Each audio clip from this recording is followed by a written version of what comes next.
Hi everybody. Since we're all sheltering at home, what a great opportunity to make shakshuka. If you've never had shakshuka before, it's a Middle Eastern, North African stewed tomato dish.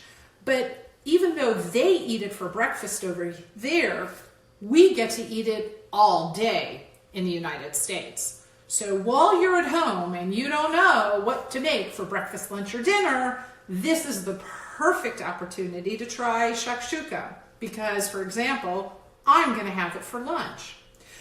There are a number of ingredients that I've kind of organized. The other great thing about shakshuka is you're able to have whatever's in your fridge or in your pantry, and it's called shakshuka, which means a mixture, for a reason. It's because you're going to just use whatever you have. For example, instead of fresh red pepper, I'm going to use these roasted peppers. And because I'm making it just for a few people, I'm going to use my smaller can of crushed tomatoes, where ordinarily if I was making it for dinner for the whole family, I'd be using my big can of crushed tomatoes. I've got my tomato paste. Instead of fresh garlic, I'm going to be using this kind of processed squeezed garlic. And for my paprika, I have both kinds. I've got the sweet, but I also have a smoked. Then I'll also need cumin and some chili powder. And instead of 6 eggs that I would use with my big can, today, since I'm only making it for those of us who are at home right now, I'm only going to use 3 eggs. I've also got my fresh parsley, which I just happen to have in my refrigerator, and we'll be using this for garnish at the end of the dish. So I've prepared my chopped onion and my chopped roasted pepper in equal amounts. So I've got the same number of onions to pepper. I've opened my can of crushed tomatoes. We're going to be using it with the juices. And now we're ready to start our skillet and get going. You're going to want a skillet that has a lid because we're going to need the lid at the end when we stew our eggs. So I'm going to start the flame. We're going to put a little bit of olive oil in our pan. And we're going to start about 5 minutes with the onions and peppers to get them going on a medium heat. There we go. We're gonna get the things on our cutting board.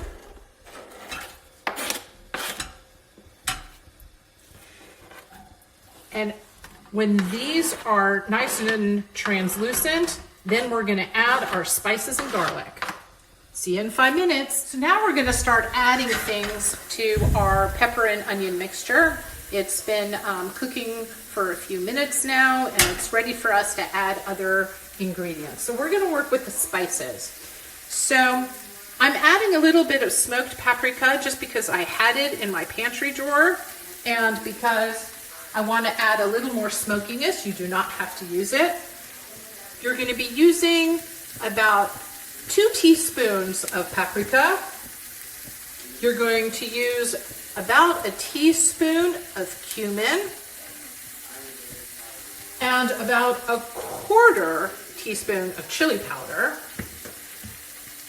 I'm going to add the equivalent of what would be 4 cloves of garlic.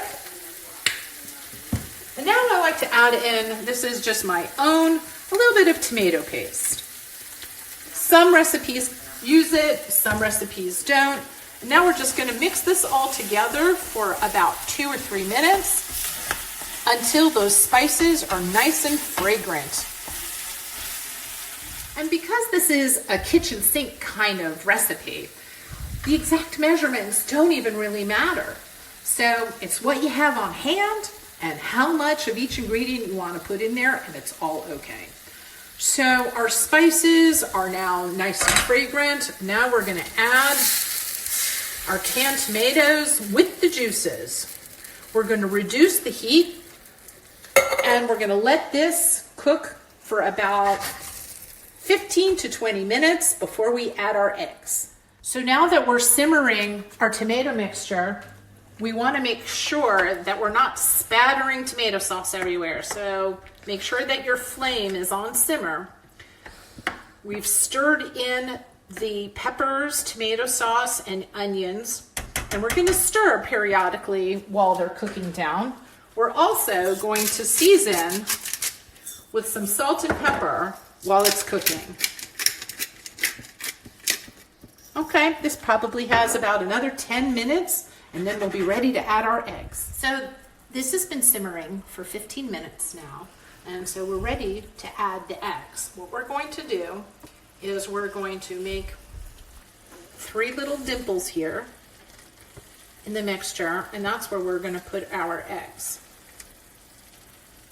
Now, if I was making this in a bigger dish, it probably would have needed to simmer for longer, more like 20 minutes.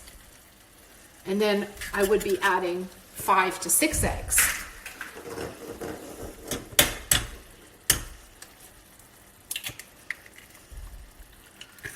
Just second egg.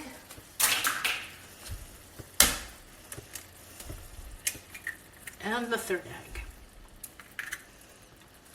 Now we're going to poach these eggs by putting the lid on, and that's now going to simmer for 6 to 8 minutes. We'll peek and we'll make sure that those yolks are getting as hard as we want them to or staying as soft as we want them to. So see you in a few minutes. So our yolks are exactly how we want them. We like ours kind of firm in this family. So we're going to turn off our flame. We're going to add our chopped parsley.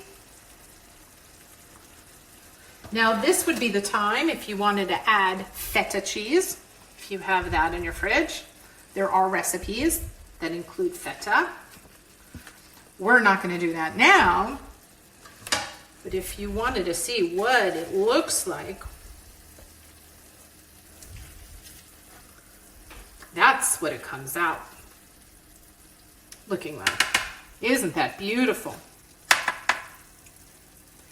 Now you could also put it on crusty bread if you have some nice toasted leftover challah, or if you have a French roll or something like that, you could toast that up, and then you can put this right on top and make like an open face sandwich. So we're finished. That's what it looks like with firm yolks.